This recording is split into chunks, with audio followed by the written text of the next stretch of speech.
COSORI TurboBlaze showing E02 or E22? Here's what it means and what to do. If your COSORI TurboBlaze is flashing E02 or E22, it means the temperature sensor has short-circuited, usually from internal damage, moisture, or an electrical surge. Here's what you can try before contacting support. Step 1. Unplug the unit immediately. If the error appears while the air fryer is running, unplug it right away and let it cool completely. This stops power from flowing through the damaged circuit. Step 2. Let it sit for 30 minutes in a dry area. Sometimes these codes are triggered by trapped condensation or sudden temperature shock.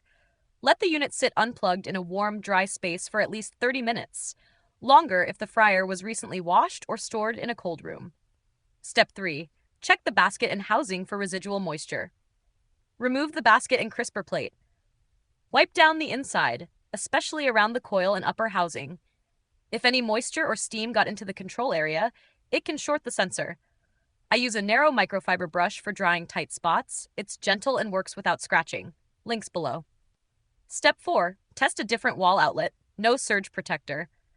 Once the unit is fully dry, plug it directly into a clean wall outlet.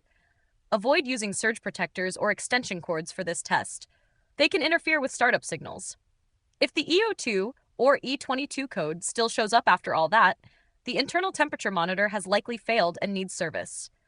In that case, contact COSORI support using the link in the description.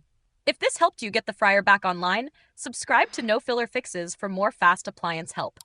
And if you need a slim microfiber brush for safe moisture cleanup, I've linked the one I use below. It's narrow, soft, and perfect for drying around electronics. Thanks for watching, and keep it dry.